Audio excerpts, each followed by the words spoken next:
Assalamu alaikum, and I am James L. And I'm coming to address tonight what's going on, this foolishness, this negativity about Moorish World TV and about www.rvbaypublications.com, about the mothers, Rosemary Bay, Mother Anita L, my brother Cujo IYL, brother Miz, the whole Dominus Nation, brother Taj Tariq Bay, the master teacher. This situation not cool.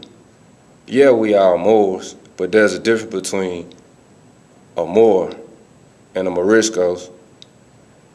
There's a difference. So the topic I would like to elaborate on tonight and go in on to speak some truth and facts is called, what is yellow journalism? What is yellow journalism? And before I even go into that, I would like to say something from the 101 questionnaire.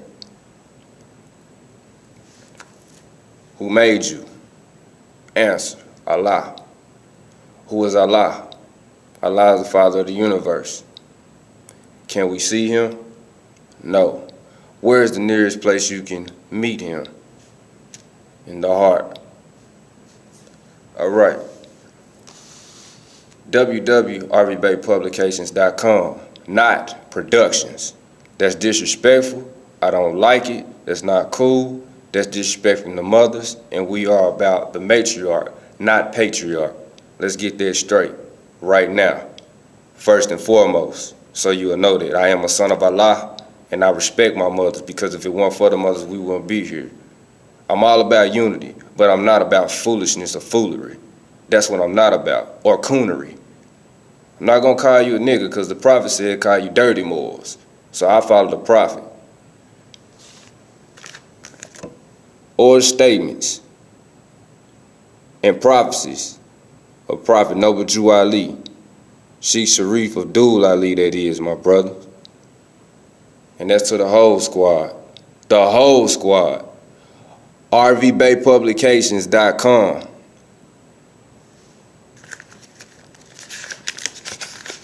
Let's do some reading. An actual book. Let's do some reading. See what it says. The greatest weapon in the hands of our group today is America. Is our press. The truth will never be told about a disadvantaged minority by the general press of any country, whether the minority be racial, political, or religious, unless we express ourselves through papers of our own. The truth about us will not be told. Our papers are our only hope of shoveling ourselves out from under the avalanche of lies that are endlessly let loose upon us.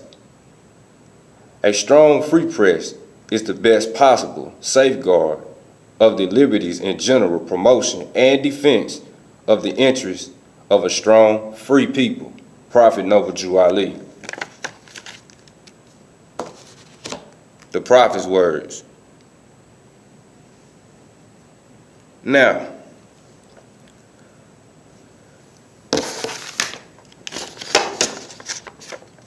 source.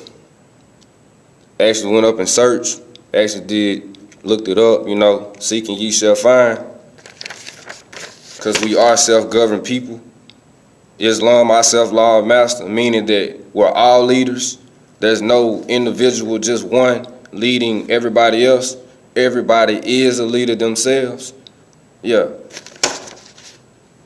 Office of Historian, and it says Department of State, United States of America, milestones 1866 through 1898. U.S. Diplomacy and Yellow Journalism, 1895 through 1898.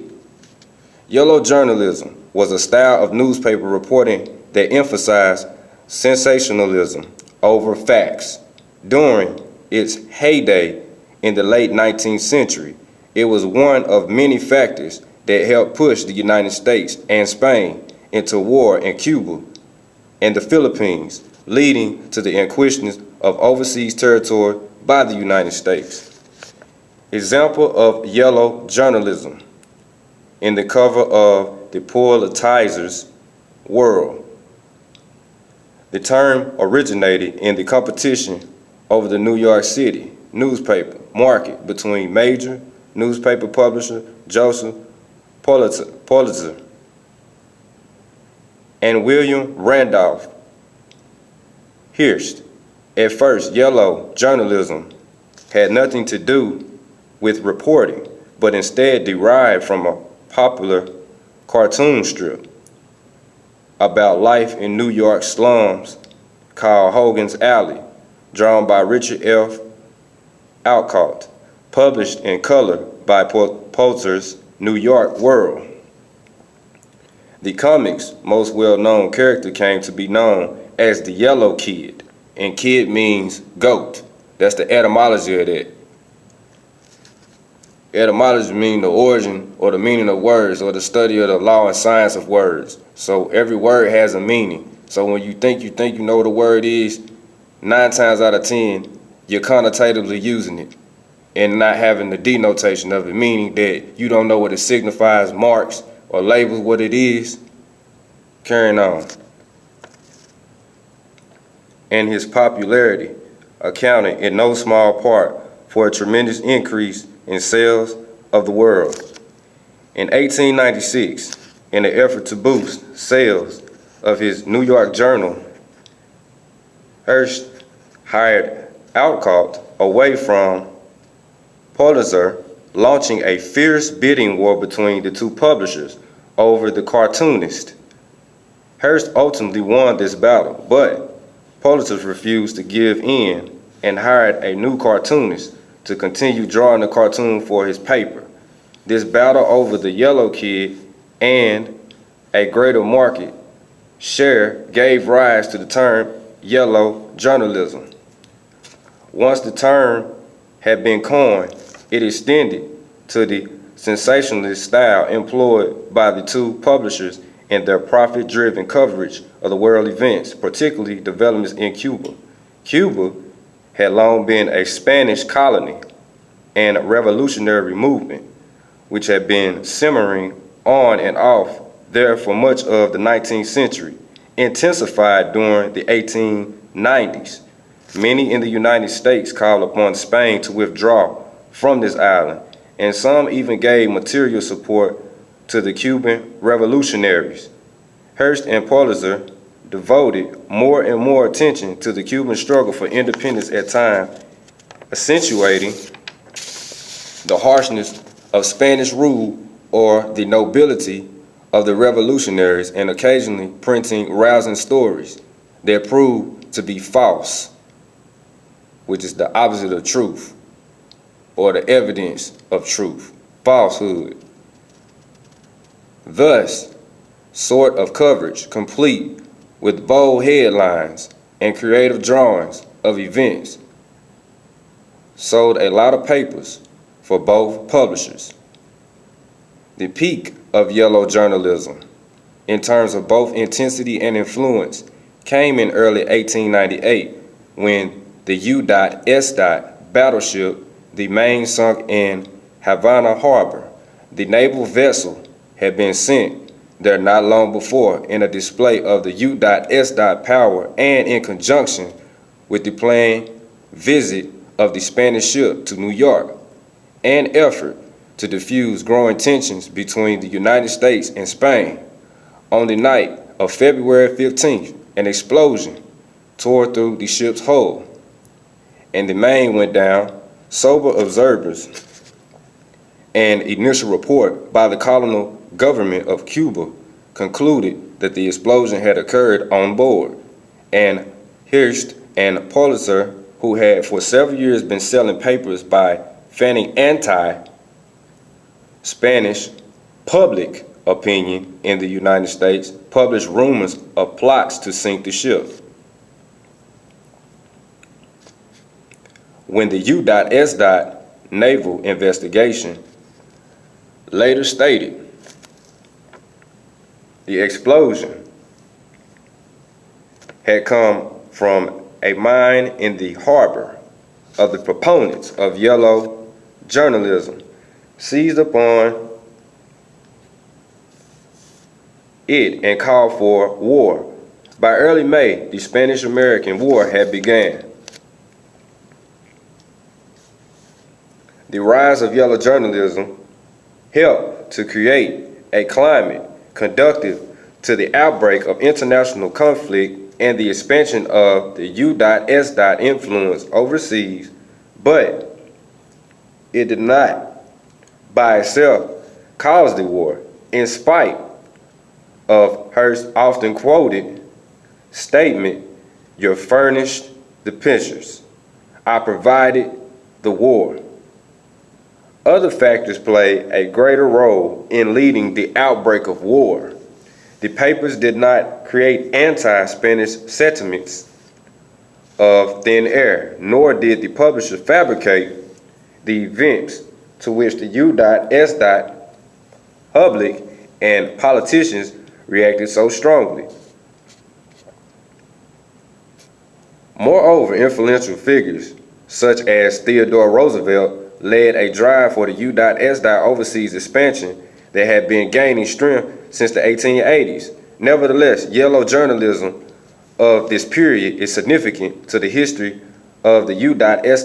foreign relations, and that is central to the history of Spanish-American War, shows that the press had the power to capture the attention of a large readership and to influence public reaction. The international events, the dramatic style of yellow journalism, contributed to creating public support for the Spanish-American War, a war that would ultimately expand the global reach of the United States.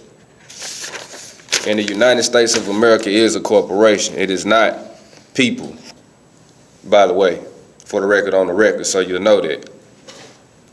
All right. Examples of yellow journalism. And I got this from your dictionary. When I typed it up, looked it up on Google, so I have some proof, documentation. This is not just me talking. Yellow journalism uses sensationalism and exaggeration to attract reader. It is usually not well researched and often only tells one side of the story. It will sometimes have made up interviews or imaginary drawings. Yellow journalism, it is a noun, which is a person, place, or thing in your parts of speech, so you know what a noun is. Journalism that exploits, distorts, exaggerates the news to create sensation to attract readers. And the reference is the free dictionary. You go look it up for yourself online. This is not me just talking. The free dictionary, that's the reference point to where I found this. Went and looked it up myself. Today, it's not old, it's right now. In the era and time we in now, I went and looked it up myself. So you can go look it up too. Command knows not by being told. Don't believe nothing I say. Go look it up for yourself. Etymology dictionary. You can type in online, etymology dictionary or etymon online and go look what the word means. And this is what I typed in, yellow journalism, and this is what it gave me. Sensational chauvinism in the media, 1898 American English, from newspaper agitation for war with Spain. Now, didn't the first thing I just read to you talking about the war in Spain? This is a completely different document. Now I'm reading to you the etymology. I went to the etymology online dictionary and I'm reading two different documentations showing you right now yourself. But y'all talk about www.rvbaypublications.com and what they do and how they roll. This for the people, man. It's for the people. There's nothing wrong with what they have. The information they have is helping us. Knowledge of self, so we can be self-governed like the prophet told us to be. Carrying on. Now, as I was reading, one of the words caught my eyes, and that was chauvinism, which is spelled C-H-A-V-I-N-I-S-M. And notice that it has ism at the end, which is a suffix. You have a prefix and a suffix that make a word together, prefix being before and suffix being at the end of the word. Yeah, all right. And chauvinism, it is a noun, person, place, or thing, 1840 AD, exaggerated, blind, nationalism, patriotism, degenerated into a vice. So there were some words in here that I noticed. Blind, patriotism, degenerated. D means down, and then gen means beginning. That's what G-E-N means, beginning. And then D means down. So degenerated means down. And then patriotism is the opposite of dealing with the matriarch, a patriarch mind frame. And if you are a Moorish American national, a Moorish American allodial national, that is, you know we don't deal with that patriarch stuff at all, because that's cutting off the mother. Without the mother, we can't have a nation, because the mother is the nation. So now what I'm going to do is go to the Black's Law 3 and 4 and hit you with some law real quick to back up dealing with these few words.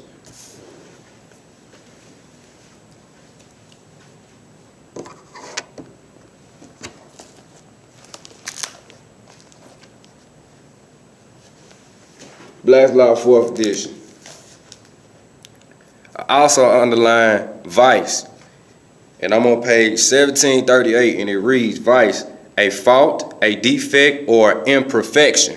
That's what the word vice says it means in the Black's Law Henry, 4th edition, on page 1738. That's what it say the definition means. This is a completely different. Now, that's not the same thing that I went online to type up. That's not the same thing. Now, I also have another definition as well. I noticed in here that it had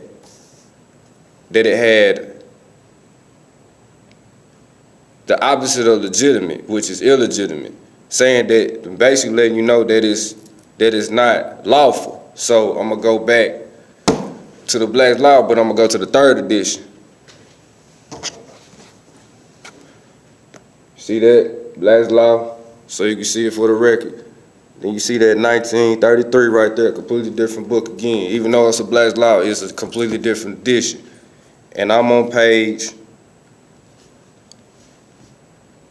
1089.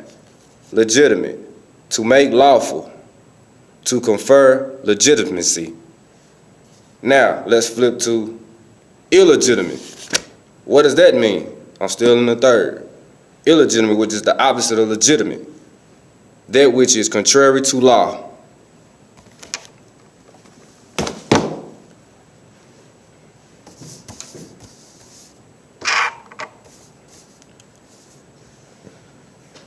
So, now what I want to do is read to you what the prophet said in the Moorish Holy Temple of Science, Circle 7, Quran, divinely prepared by Noble Jew Ali. Creation, fall of man, not the whole thing, just a little bit, just so you can get an idea of where I'm coming from. Because this foolishness got to stop. Because I ain't got no hate in my heart, it's straight love with me. Love, truth, peace, freedom, and justice all day. But when you coming at the mothers, the sons of Allah ain't having that. We ain't having that. And once again, for the record on the record, let's get this straight. It is www.aribaypublications.com, not productions. Do you even know what pro and DUC mean? Let me help you out. Pro means forth or forward, and DUC means to lead. So forth and forward and to lead, that's what it means. So you'll know out of the productions that you saying, but that's not what that is. This is for the people, man. For the people. For themselves, so they can be self-governed. And we can be governed together as a dominant nation. I'm not going to use the word family because that actually means house of slaves. I say dominant nation. Like my brother Miz said, get your jurisdiction up. If you don't know what that word means, go look it up. Time never was when man was not. If life of a man at a time, any time began, a time would come when it would end. The thoughts of Allah cannot be circumscribed. No finite mind can comprehend things infinite. No finite mind can comprehend things infinite. No finite mind can comprehend things infinite. So again, my appellation is James L. for the record on the record. Stop the foolishness, man. All y'all, stop the foolishness. Stop playing with the Moorish Divine National Movement. Stop playing with the prophet. The prophet didn't play and we don't play. We follow the prophet. We doing what the prophet say do. What are you doing? Where's your literature?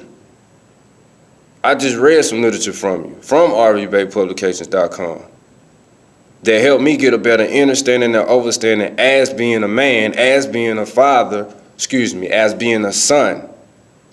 Because really the mother is the father. Goes back to that matriarch and patriarch. Speaking of that, patriarch. It is a noun. Definition number 1, the male head of a family. Remember I told you family means house of slaves or a tribal line. Definition 2, a person regarded as the father or founder of an order, class, etc. All right, let's go to matriarch. Matriarch, also a noun. First definition, the female head of a family or a tribal line. Definition 2, a woman who is the founder or the dominant member of the community or group, meaning that no man can rise higher than the woman. Why? Because everybody comes from the womb. Uplift and follow humanity. If you're looking on your 101s, man, you'll see right there that Prophet Noble Drew Ali is holding the woman, and from the womb, she's unconscious. You gotta wake her up. So what you doing is slandering the woman. That's against what he about. That's what the difference between patriarch and matriarch. So I'm a son of Allah, and I'm a represent. I represent for myself, and I represent for the dominant nation, the Moorish Divine National Movement. And if you're not following the prophet, you hurting yourself. You making yourself look like a fool. All y'all making yourselves look like a fool. Stop playing.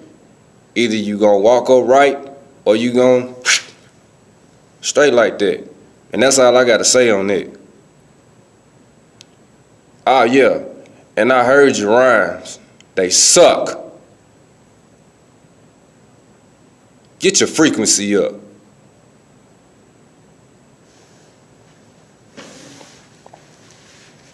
5 on the left, 2 on the right, feet at a 45-degree angle, facing the east, where all light comes from. Moorish American prayer. Allah, the Father of the universe, the Father of love, truth, peace, freedom, and justice. Allah is my protector, my guide, and my salvation, by night and by day, through his holy prophet, Noble Drew Ali. Amen. In Islam. I self-law master, what are you?